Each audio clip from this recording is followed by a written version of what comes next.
It looks like a toenail. That's like my favorite moon. I love when the moon look like a toenail, and it's it's a little bit of clouds circling it. I looked, and it didn't really look like a, it was a cloudy skies, but it is cloudy. And the moon is a little light, and the clouds was around it, and it reminded me of, you know, when you're feeling like you're dim or you're not feeling full, like when the moon is full, you can see the moon behind the clouds. Usually when the moon is full, the night sky is so clear, clouds don't even come by unless it's like, you know, rain or the weather calls for, clouds. But usually when the moon is full, it doesn't take that much for it to shine and for you to be able to see it when the moon is like, you know, when it's waning or it's now filling up, like when it's a new moon, it's easier for the clouds to come and to disturb it. It's easier for you to get discouraged. It's easier for you to get dissuaded. And it's easy for the world and society and everything that's around you to, just make you feel down. But it just gave me, it honestly gave me some solace, said a prayer, and then I was blessed. And I pray that whoever blesses me, I bless them too. And I pray that God blesses them because no matter how no matter how mad I get, no matter how, you know, like a child, right? When that child is, you could call it a spoiled brat, right? When that child is being a spoiled brat, usually, you know, the child is arguing, crying, or fussing over something little, or fussing over something small. We might feel like our issues are so big, right? Like me not being able to have steady income is an issue. So whenever there's, whenever there's a bill that's due, I'm always wrapping my mind around, how, I'm wrapping my mind around the five W's and the H, right? Um, but after wrapping my mind and realizing that before I used to be crashing out, getting upset, like getting mad at things that I can't change. Remember, I said my big homie told me, you need to stop getting mad at shit you can't change. And that hit me because at the time I got kicked out. I didn't know where I was gonna be. I didn't know I didn't know how I was gonna survive, but I knew that I wasn't gonna take myself out. I knew that I was gonna do everything that I could, and I knew that if I have strength and if I have courage, then I can make something work. Because I don't know, I'm just stubborn like that. I'm so stubborn in my belief that it's gonna be a tomorrow. I'm so stubborn in my belief that no matter how hard this moment is for me, even if there's a million other people going through this moment, if I don't make it through this moment, I can't be the champion for those other people that don't know how to make it through that moment. Just like I didn't know how to make it, how I was gonna make it, but I knew that I wanted to make it, right? I know that I want to be able to provide and to take care of my family. I know that I'm gonna be working hard to establish myself and to establish a significant amount of wealth to where my grandchildren's grandchildren may not have to work. And I would love that for the people that even think about me in the slightest, whenever I cross their mind and they wonder how I'm doing or anything like that. Those are the people that remind the angels that you're a good person and that that little time or that little issue that you think that is so overwhelming to the Most High and to the angels and to your ancestors, to the spirit team, to Mother Earth, to a tree. It's a very small issue, like a seed, right? Because I talk a lot about the little things, but I want to actually show you. This tree that's behind me came from this. So compare that tree to this seed. This would be like a mustard seed. And this seed doesn't know that it's going to be that tree. This seed just knows that it's a seed and it's covered in dirt. It can't see daylight, and everything is just overwhelmingly heavy and weighing on its soul. And as soon as it feels like it's at that breaking point, that's when you see the stems start to form and the tree starts to grow and it starts to poke through the grass and it starts to poke through the soil. And where you would see no grass and you would just see soil, you would see a little snub poking out of the dirt. So that makes me that gives me calm in knowing that I'm now at the point where I'm either gonna break down, break through. Yeah, I'm either gonna break down or break through. There's no crashing out. There's no cursing and crying. It's just how long is it gonna be until tomorrow? Right? How long is it gonna be until tomorrow? Because I am this seed covered in dirt. A lot of us are this seed covered in dirt, not knowing that our destiny is to be as huge as this tree, not knowing that this tree is going to be able to provide nurturement, is going to be able to provide nourishment, food, and all of that for generations to come. And it starts this small, covered in everything that the world wants to cover you in, covered in all the sadness, covered in all the piss. Even animals come and they pee over the ground where the seed is buried. They come and they poop and all that stuff that they try to. The world gonna try to throw dirt on you. The world is gonna try to shit on you. The world is gonna pee on you. And as this little seed covered in this hard shell, a, a tree is gonna be cracking and breaking through this, regardless of the shit, regardless of the poop and the pee and the dirt that the world is gonna throw on this seed. It's still going to grow into a big tree and it's still going to be able to feed generations for hundreds of years because that tree is about, I'll say, 3 to 4, I'll say 1 to 2, 2 to 3, 2 to 300 years old, this tree, right? Because 100 years ago, that tree was still there. 200 years ago, that tree was still there. 300 years ago, that tree might have been a little bit smaller, right? It might have been a little bit smaller, but that tree, you have to see yourself as a tree. The tree doesn't grow in a night and a day. It takes a long time for the tree to sprout overnight. From a seed to something poking out of the ground, even my growers, right? My 420 people out there, when you're growing a seed, you got to germinate it first. You got to sit it in that water, and then you got to tap it to see if it sinks down to the bottom. And when it sinks down to the bottom, that's when you know that it's germinated.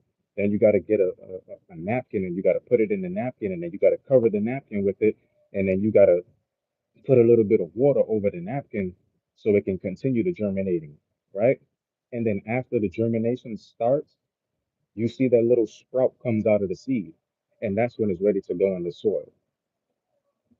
But it takes 48 hours for that little seed to sprout that that stem that you're now ready to put it into the ground. For all my 420 growers out there, you know how to germinate a seed and you know the process that it takes into growing a seed into a tree. And then from that tree, you'll be able to harvest. So you have to see yourself as that tree, right? See yourself right now. If you feel like breaking down, or if you feel like crashing out, or if you feel like it's overwhelming, or if you feel like it's too much darkness, it's too much dirt on your name, there's too much people throwing shit on your name, there's too much people pissing on you, there's too much people just dragging you through the mud. Just understand that it takes this seed, every single thing that I just said, in order for it to grow into that big tree right there. It's gonna take you going through the mud. It's gonna take you going through the shit. It's going to take you getting pissed on, stepped on, kicked on, shitted on countless times. And then one night, one day, they're going to turn around and they're going to see a tree, right? They're going to see a tree and they're going to wonder how the hell did that tree come out of nowhere? They're going to think you came out of nowhere. But the whole time you were this little seed getting shitted on, cultivating yourself, waiting to grow. Like the caterpillar going into the cocoon to turn into the butterfly. This is the caterpillar in the cocoon right here. You are the caterpillar in the cocoon. You start life off as a caterpillar. And then as you transform through this convergence, through the portals, and through all of the awakenings and the realizations and the growing and the cultivating yourself, cultivating your skills, cultivating your kindness, cultivating your dark and your light side, making sure that you're completely balanced so you know right from wrong and you know not to practice wrong because practicing right is twice as hard as practicing wrong and practicing right. So once you stay the course, and once you stay truthful to yourself and faithful to yourself, you go into that cocoon. And then whatever convergence, when you go through this convergence, the butterfly that you turn into, you might be a brown caterpillar or a green caterpillar, and then you'll turn into a big yellow butterfly or a big blue butterfly with black spots or white dots, or you might look like one of those big butterflies that have like the eyes on the back of the wings, and you'll be able to scare off all the other animals, right? Just like a bird in an egg, right? Before the bird comes, the mother has to plant the egg, right? So your mother planted you here like a little seed, right? Because the woman, it's not eggs in the woman's ovaries, it's seeds, right? And the man fertilizes the seed, right? With the semen, right? So once that happens, you come into this world from a seed. You're already a tree. You came overnight. When the doctors when the doctors took your mother or the home birth, the doula sat your mother down in the pool to deliver you, your mother was the seed giving birth to a tree that is you. So when you come overnight. It took 9 months to formulate you in the womb. It took 9 months to formulate you in the womb, right? Remember that. But nobody sees that. Nobody sees that process. You're the only person that sees that process is spirit, right? The Holy Spirit is the only thing that sees that process. Your ancestors, Mother Universe, your angels, the guardians that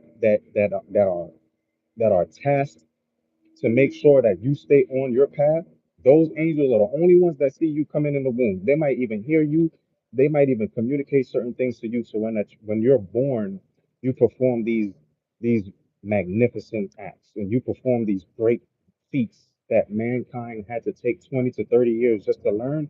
And you come into the game 5 years out of the womb and you're already a mathematician. 5 years out of the womb, you're already a scientist and you're talking about certain things that we were talking about hundreds of years ago. Hundreds of years ago, we lost the knowledge because we lost the sight to what was actually being seen. And now you come back into the world reminding us of all the things that we've had and all the things that we've lost. And you happened overnight. Nobody saw the 9 months that it took to make you. Nobody saw the 9 months that your mother was in pain, right? That's why Sizzler made that song, Thank You, Mama, for the 9 months you carried me through. All those pain and suffering. No one knows the pressure you garnered, only you. I give you all my love. That's why I dedicate my life and I dedicate everything that I do to being kind and I'll always be respectful to women because I didn't have my mother growing up.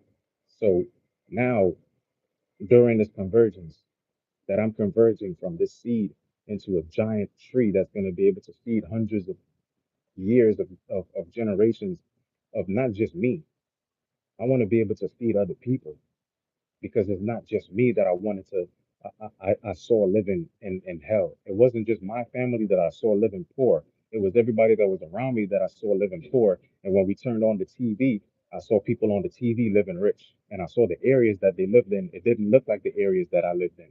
So I didn't care what color you were. I didn't care what what cloth you came from. I didn't care what creed or race you came from, right? Because in Trinidad, all are we is one family, right? So I saw it as I needed to do something about that. I needed to do what I can to change how we're living because I'm a poor boy. I'm not rich I'm not coming from money. I might come from a royal family, but I'm not coming from money. A lot of people out here, they're coming from money. I'm coming from wealth. I'm not coming from riches. A lot of people in the world, they're coming from riches. That's why in this convergence, it's going to be, you're going to see a lot of look-alike, you're going to see a lot of perceived butterflies losing their wings and crawling on the ground the way that they were supposed to in the first place because they didn't have real wings on. They had some type of mechanical system that made you think that they were a butterfly, but the whole time they were a snake in your garden trying to steal from you, trying to bite you, right? Trying to get that invitation inside of your house because you think that you're seeing a butterfly, but it's a snake with fake wings on. And during this convergence, it's showing me, it's showing me everything. It's showing me my calm. It's showing me my reserve. It's showing me the the truth that I've been hiding for a long time. That you know I'm still healing from getting shit on, stepped on, and pissed on, and dirt thrown on me, and I'm still a seed. When I'm not a seed anymore, and I start to sprout and I start to grow, I will be unstoppable. You will be unstoppable at that point. At this point right here, it's possible to stop you. It's possible to convince you that you cannot grow from a seed. It's possible to convince you that your mustard seed of faith is not enough. It's possible at this stage. But once you go through the dirt, once you go through the shit, once you go through the piss and people stepping on you and doing all the stuff to you, once you go through all of that and you start seeing the head of the tree starts to sprout out of the seed, you will be unstoppable because there will be nothing that can there will be nothing that anybody can say that will be able to alter your identity. Because in this form, nobody can see what you are. In the womb, nobody can see your potential. Everybody just knows something's coming. When you start to sprout, you're unstoppable because I'm trying to find the word. I'm trying to find the word. Undeniably, it would be undeniable that this is a tree and this is something that's going to be able to grow and be free and be able to feed hundreds, thousands of generations to come. But until you start to sprout, it's easy for you to get,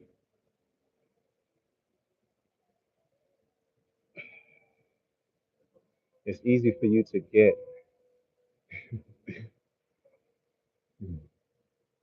I'm coming down. I'm coming down. I'm gonna land my plane and I'm gonna bring this whole story full circle.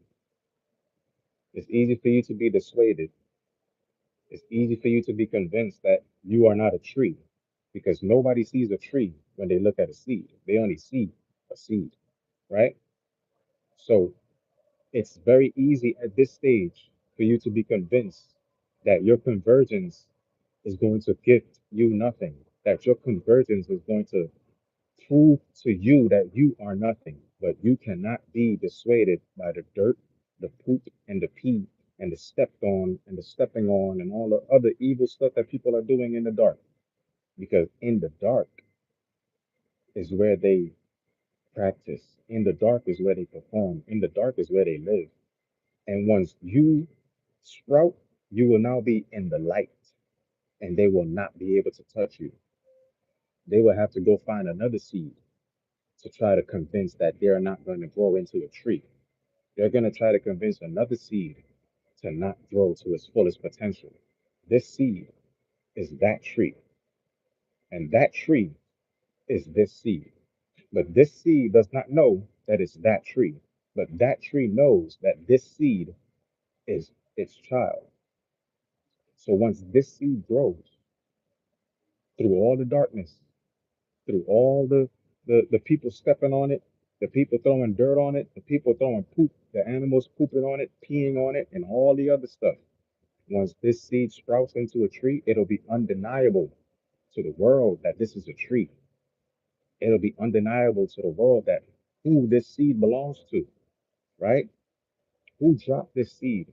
The Most High. So once you let darkness convince you that you are not of the Most High, you will not grow from this seed. But once you are convinced that you are from the Most High, that this seed fell from heaven, once you are convinced that this seed, which is you, fell from heaven and you start to sprout, you will be undeniable to the whole cosmos that you fell from heaven because they will now see the truth. They will now see who you are. They will now be able to see who you really are because you're no longer inside of the seed. You have converged and grown into the tree. So now they can't deny that this seed fell from heaven. They can't deny that you are heaven's seed, right? Because, like I said, that tree knows that this seed belongs to it. But this seed does not know that it belongs to that tree until it starts to grow, until it starts to see, wow, I have the same branches, I have the same leaves, I have the same trunk, I have the same roots, I have the same every single thing that makes up that tree. This seed does not know until it starts to grow. So you have to continue growing through your darkest times. You have to continue to grow humbly through your darkest times. Because once you grow humbly through the darkest times, just like how they crucified Christ, Christ wasn't asking God to smite anyone. Christ was constantly saying, forgive them, for they know not what they are doing. It took it took up until the last moment for Christ to say, Father, why hast thou forsaken me? And that is when the skies cracked open because he did not forsaken Jesus. Christ was not forsaken on the cross. It was supposed to happen so that the world can see I sent you divinity and you refused it. So now what happens to your future? It all depends on you and your free will. So will yourself to grow from this mustard seed.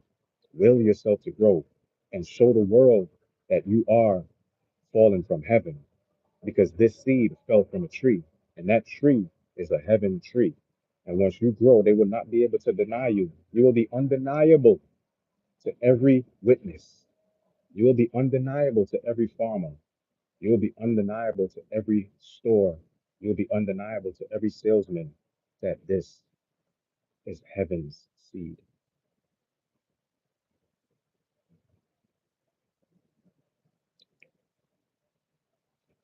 Let the seed be where it belongs. I just wanted to hold it up to the camera so I can show you that. We think that when we're going through this dark times that it's so heavy and it's so much, but our angels, the ones that's tasked with protecting us and making sure we're on the right path, they're looking at us and the situations that we're going through, they might gift you a little bit of grace so you can not have to suffer too much through that dark time, but you will have to suffer a little bit through that dark time because it takes suffering in order to make you strong. If you do not suffer, you do not know what strength is. If you do not have shame, you do not know what it feels like to be shameless and proud. If you did not have your heart broken, you do not know what it's like to be loved. And it might seem contradictory, but it takes a broken heart to remember love. It takes a broken heart to be able to decipher dark for light. It takes a broken heart to be able to heal the world. Somebody that's never been hurt before, they cannot begin to fathom the hurt and the turmoil that you suffer through each day, even getting out of bed being that most hardest thing for you to do, knowing that you're getting out of bed for nothing. You're getting out of bed and you're going to work and you're going to put all of this pressure, all of this passion into something that does not pay you back. And I know if you do not suffer, you cannot understand somebody that's going through that every single day. You do not know somebody that's struggling to pay to just to get food on the table for their children, understanding spirituality, understanding hardships, but understanding that their children are hungry and their children can be malnourished because of hunger. So those children, I understand that because I was able to go through that. I had hungry days where my father wasn't able to put food on the fucking table for us the whole day. But he made sure and got us something to eat. Going through those moments, having to wear the same clothes every day, no shoes on my feet, playing outside, busting up my toe, playing football with my friends. I know what that feels like to have nothing. So I can understand. Not only can I understand, but I can guide you through those dark times because I've been through those dark times. And I decided when I got out of my dark times, I turned right back to the darkness with my light because it says, carry your candle. But I say, run to the darkness because you walking is just going to take more time. So run to the darkness and seek out the hopeless because I was able to get out of that darkness because I realized that I was the light. So now that I got out of the darkness, I ran to the darkness. I ran to the danger. I ran to the people that needed a shoulder, a ear, a hug, a friend, a light, a guide, a messenger, a warning, confirmation, a catalyst, somebody that won't take advantage of them, somebody that won't take them for granted. I ran to those people and I continue to run to those people. Even now, as they say, the devil will disguise itself as beauty. The devil will disguise itself as light. I come on live in the darkest times. Sometimes I'll be on here in the daytime, but that's when I'm mostly talking my shit. But when darkness falls, I'm very careful about the messages that I send through my podcast because I know what happens and what comes when darkness falls. That's why I told you I took my light and I ran to the darkness because that's where I'm stationed. Earth is my station, but my duty is to run to every place that has darkness and seek out all the hopeless, not the people that not the people that want to manipulate the system, not the people that want to manipulate the light, not the people that want to manipulate the good, but the people that are good and they're surrounded by darkness and they deserve to be in the light and they seek out light, but they're only in darkness. I appear when those people really want to be brought to the light.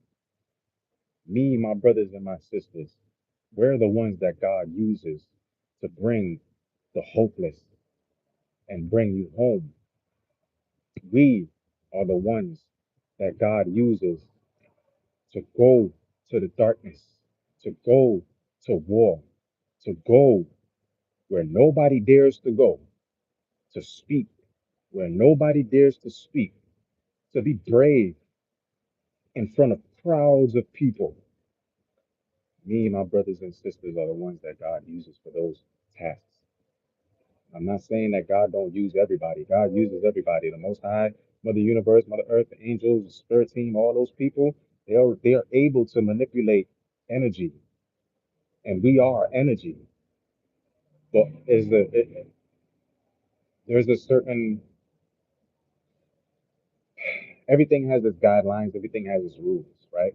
but they're still able to manipulate energy. So they're able to send you messages and messengers. They're able to send you all this, that, and the third. But when it's an imbalance in the world, and it's an imbalance on any planet, there takes a much stronger force, right? You got to go a little bit higher up than just, messengers. You got to go up to the throne room where the orders are being sent out. The people that are setting up to do any kind of witchery or any kind of spell casting against you, their tongues will tremble and fold into the back of their throat and they will choke and it will come out of their jugulars. Anyone that dares walk against you will lose their legs. They will lose their arms. Their eyes will be taken and an arrow will be put through both holes of their ears and they will be wandering the darkness and everyone in the darkness will know because this time we are not acting, we are carrying out justice. As the light shines to the dark, whoever is practicing in the dark, they will be brought to divine justice. Because just like before, when they said, one day you will pay for what you are doing to my people, these are those days. They say that this is the last days that we're living in. This is their last days. This is the system's last days. This is manipulation's last days. These are our new days. Have you been feeling it lately?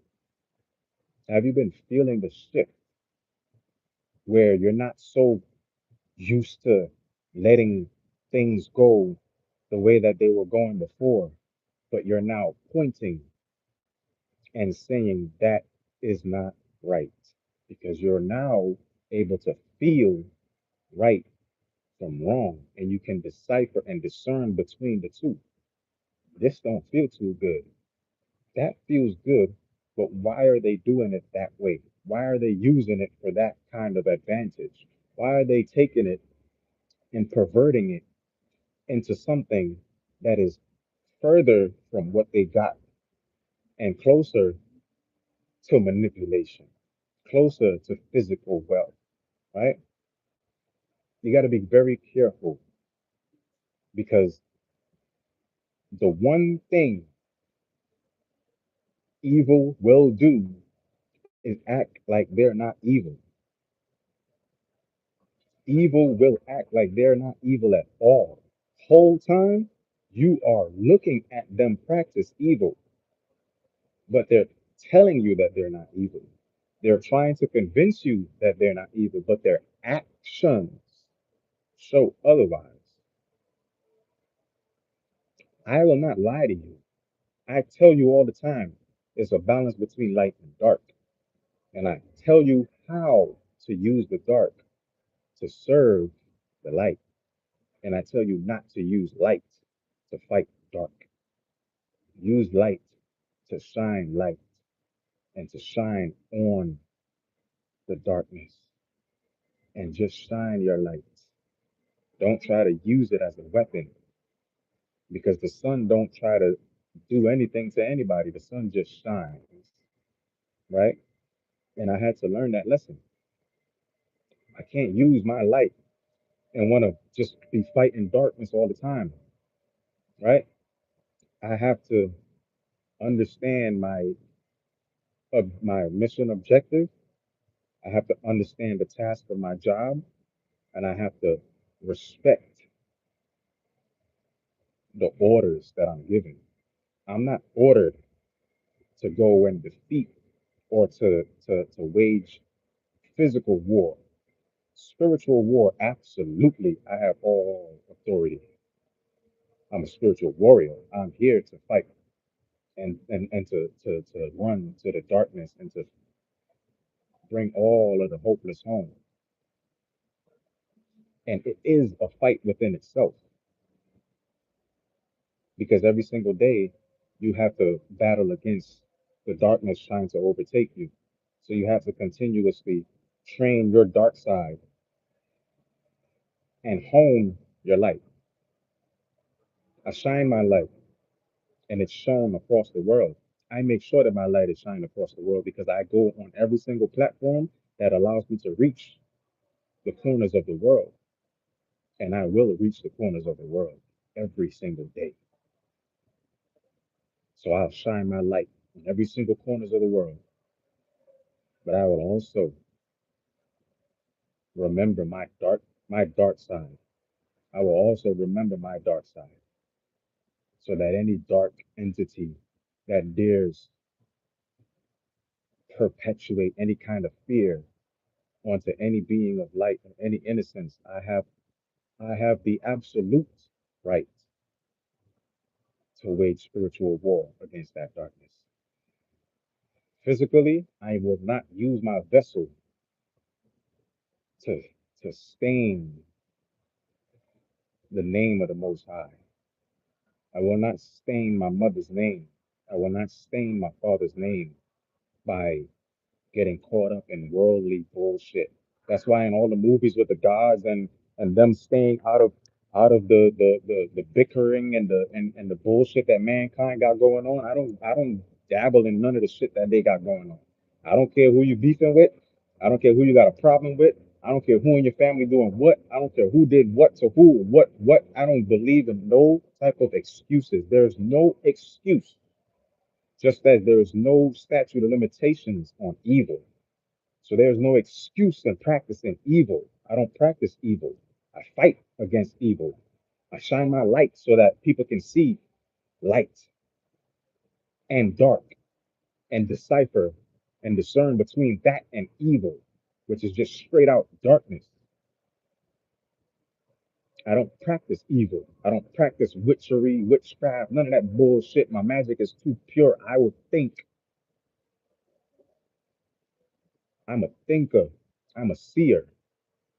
I don't need to read no motherfucking spells in no book. I don't need to get no roots and cut no blood and kill no act and sacrifice. None of that shit.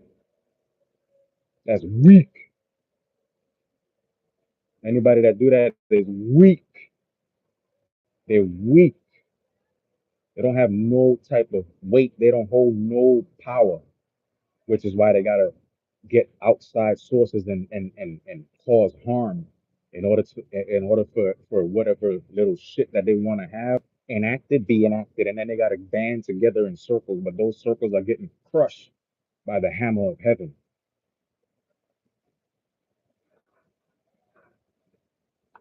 What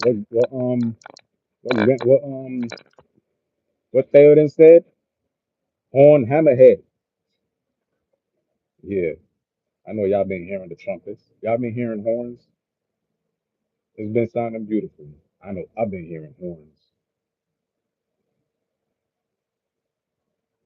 Them deep sounding horns. It can come from a truck.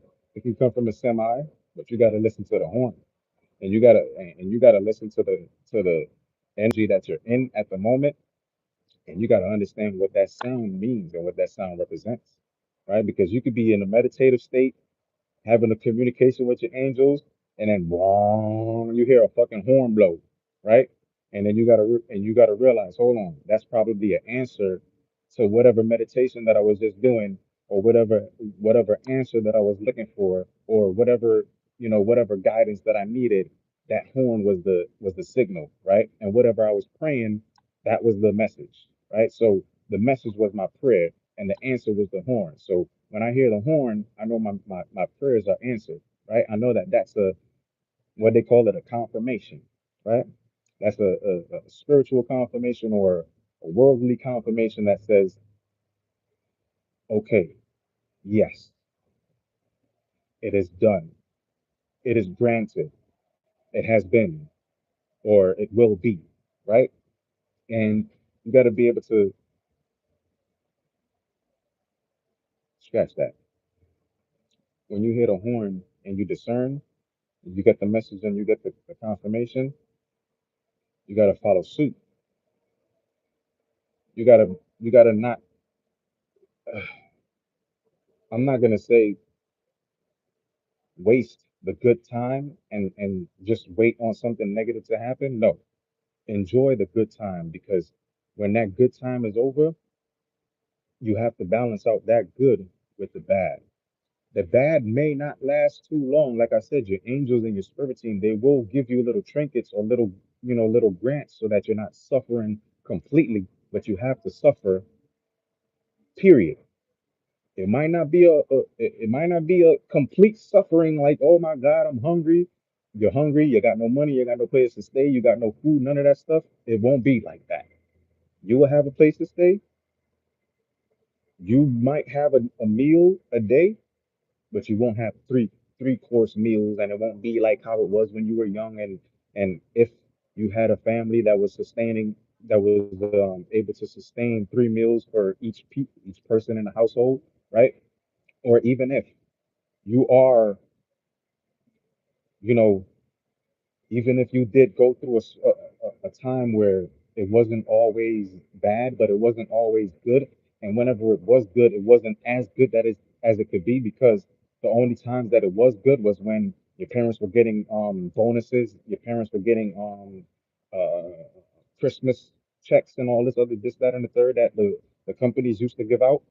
And those were the good times, right? And those good times, they never last because that one check is only going to last for that 2 weeks in out of the month, right?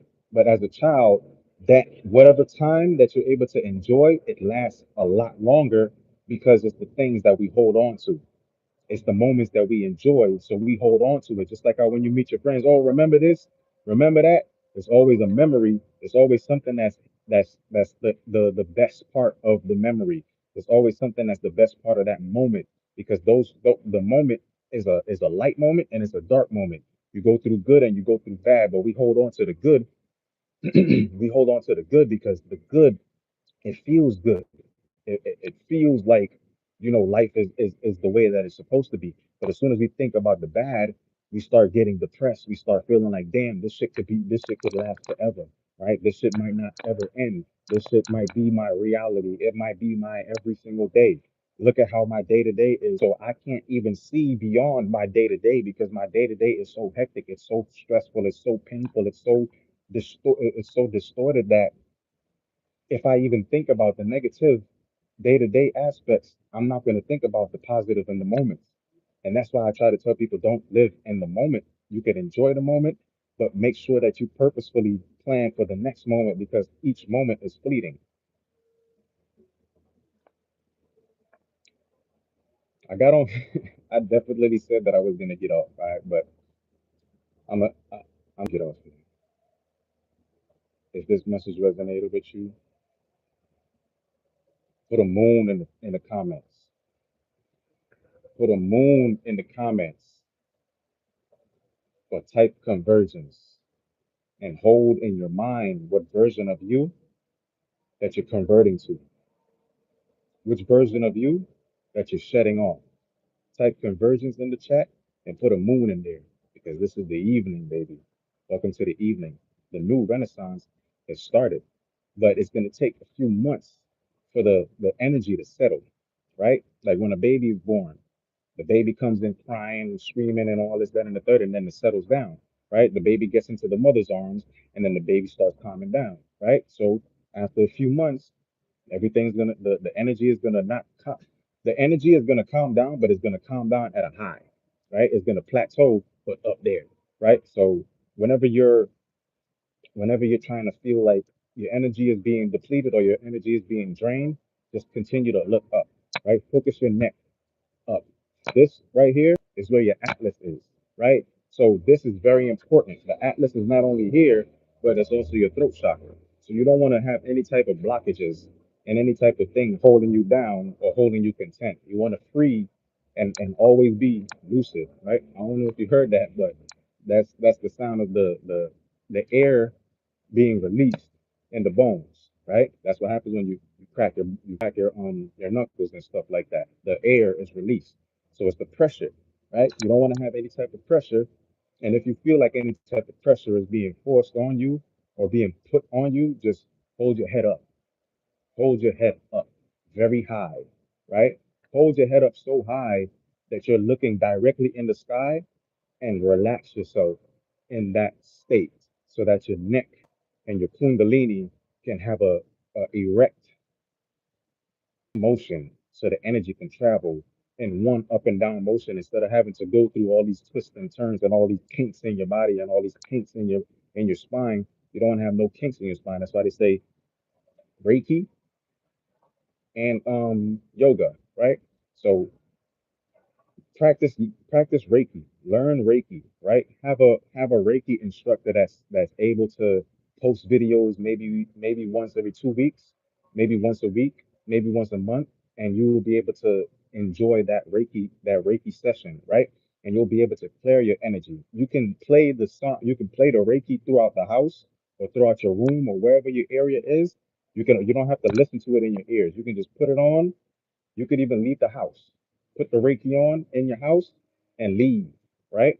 So when you're outside, you're in your mind thinking, all right, I want to have my vessel and my soul clear. I want to have everything cleansed so that when you go into your home now, the session is either still going or it just ended or it ended. And now you go into a new, fresh area, a new, fresh dwelling that your energy is not going to be it's not going to be being bounced around in the dark and the light.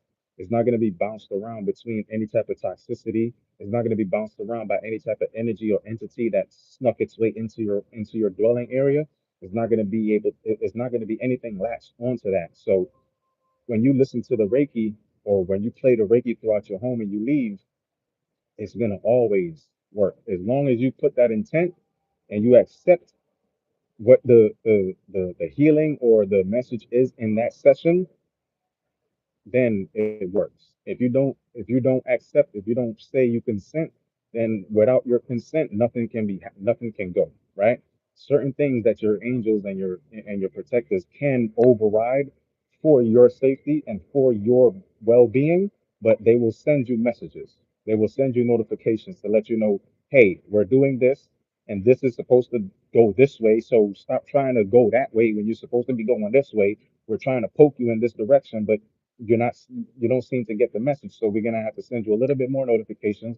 We're going to have to cut off a little bit more of your communications with whatever you're communicating with that we don't need you to be communicating with right now, and you need to be communicating with something else so that we can get you on the right path and like the train on the track, right? You know how when the train is going down the track and then it's got three different ways that the train can go, and then the conductor pulls the little lever and then it turns the track that way and the train goes in the direction that it's supposed to go to the next stop. Right, you're currently on a fucking track that's just heading to nowhere, and your angels are trying to get you to hit that lever so the train could maneuver in one little inch so you can start going down into the right direction. It might feel close to what you're supposed to be doing, but close but no cigar is a saying that we know too well, right?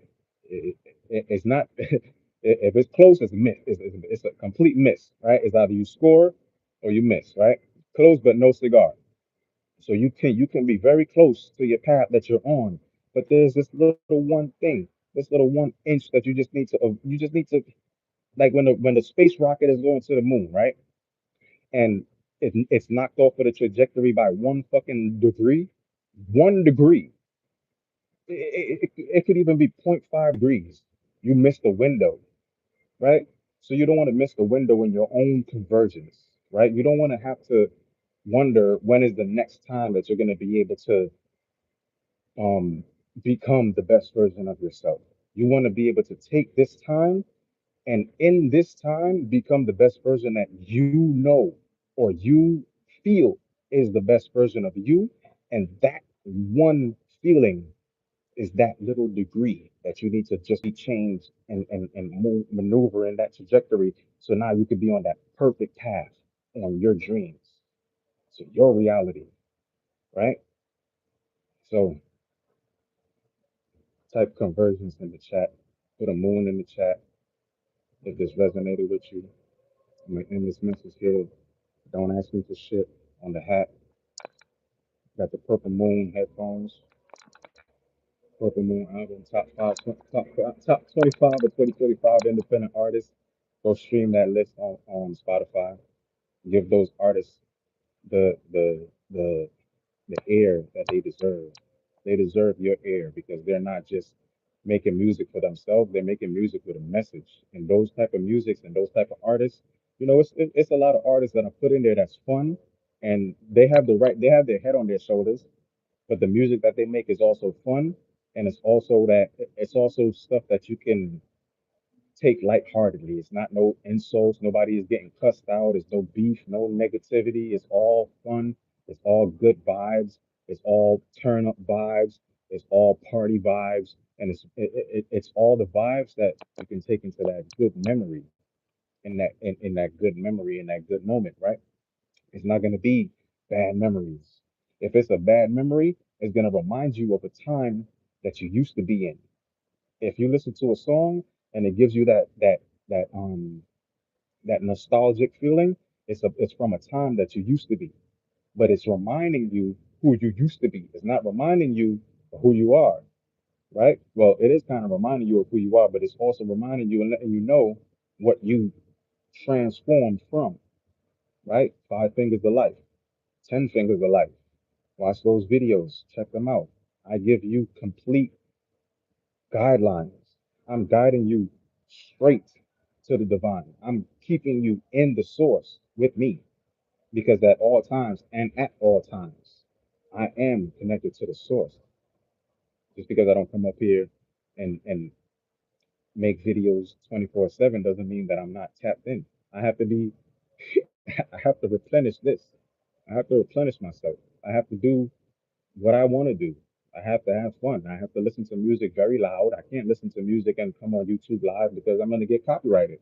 A whole bunch of my videos that I try to put up on YouTube, they talking about copyright, so I got to cut the song in certain regions. They can't listen to the song, so I got to deal with YouTube's rubbish. So I'm going to deal with YouTube's rubbish, but that don't mean that I'm not going to be on YouTube, right? I got to deal with the world's rubbish, but that doesn't mean that I'm not going to be in the world. I'm in the world. I'm not of it. I don't belong here. I'm from Jupiter. I represent a whole planet, the planet that's protecting Earth for nothing. We don't pass no what's it called? We don't pass no plate. Oh my God, we don't pass no tithe plates around saying that, oh, you owe us this amount because we've been protecting you for billions of years. No, no. I've always been like that too. Like I have like I remember this. I'm gonna tell y'all a little bit about me, right? The first time I ever went down on a girl, she was a Scorpio, and I did it, and I didn't really enjoy it too good, but she enjoyed it, right? And when I was done, she was like, "That's it," like she wanted me to go more, but in my mind, I didn't want to say why I didn't want to continue. I just didn't, I don't know, maybe because it was my first time, and the taste was just, an acquired taste, but I got used to it after a while, obviously, but yeah, I always felt like I had to protect, you know, whoever I was with because I'm a Sagittarius. I'm half human, half beast, and I have a bow and arrow in my hand, and I'm the only sign in the zodiac that has a weapon. So I must have a task of using that weapon to protect because I was never thinking about, going hunting to I was never thinking about harming anybody or anything like that. I always used that perception to be a protector, right? I always saw myself as the left hand of God because the right hand, usually is the good hand, right? Right. Whenever anybody say, "Oh, that's my right hand man," or they never say that's my left hand man. So I must have been I must have been so caught up in My aunts calling me evil because I have a V on my back, and my dad, the way that, I was always getting beat for stuff that I didn't do. You know, I wasn't getting spoiled like my sister and my stepbrother. I had to watch them play with toys and not share with me and all that other stuff. But I was always trying to make my father proud. I didn't I didn't see me not having toys as, a reason for me to be rebellious or to go against anything. I always saw it as, I get what I deserve, right? It came to a point where, my father would always ask me to be honest and tell the truth, and I would be honest and tell the truth, and I would still get beat because my sister and my stepbrother would not want to get in trouble, and they would, you know, tell my father that, and my father's girlfriend at the time, that I was the one that did whatever it is that happened. Even if we was all playing and they broke something or they did something, I would get blamed for it because they didn't want to get in trouble. And also, they saw me get beat and they saw how my father beat me. So it's not going to make any child want to get beat. So, you know, I laugh about it now because if I don't laugh, I'm going to cry. But yeah, put conversions in the chat and put a moon in the chat if this message resonates with you. But that's why I am the way I am. I never wanted anybody to be punished for something that they didn't do, since I was always punished for things that I didn't do.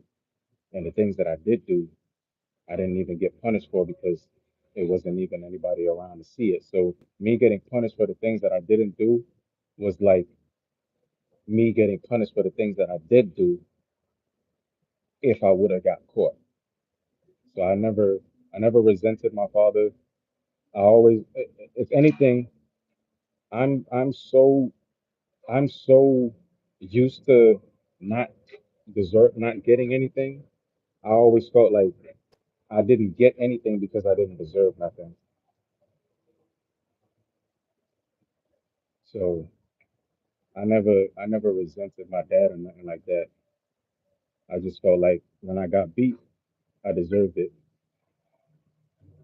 because he would also say things that, you know, it would make me feel like I'm a piece of shit or I deserve whatever I'm getting. So whenever I didn't get something or whenever I did get beat, even if I cried, I didn't cry for long. I only cried because it hurt. I was more I was more wondering, like, why I deserved what I was getting. I was other than, blaming anybody for it. And I wasn't able to blame anybody for anything because if I told my dad that I didn't do whatever it is and it was this or that, he wouldn't want to hear that. He wouldn't want to hear, what anybody else did. So I always had to just shut up and take my ass whooping, and I will always take my ass whooping.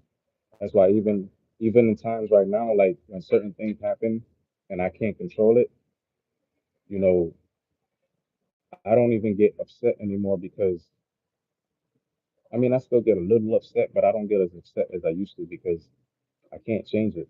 If I'm gonna get if I'm gonna get punished or if something's gonna happen that I don't deserve, obviously I done or did something or didn't do something to deserve it.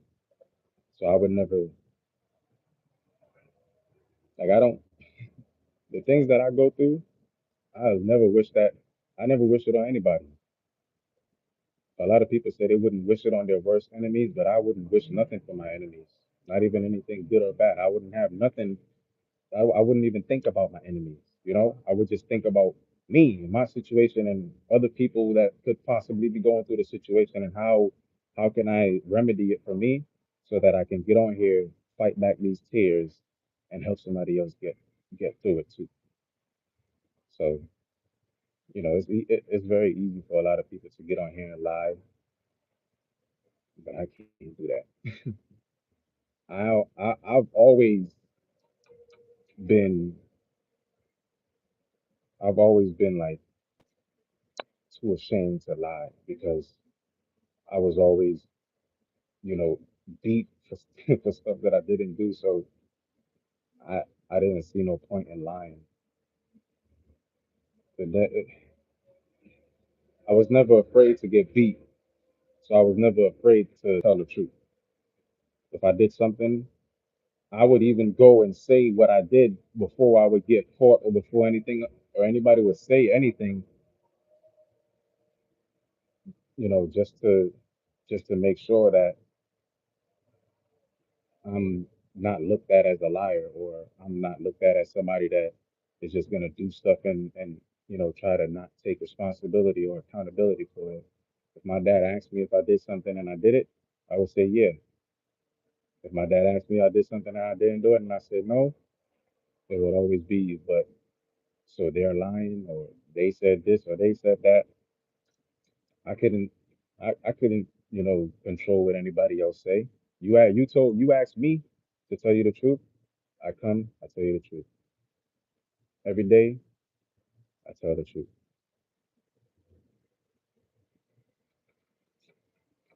I don't have no reason to lie.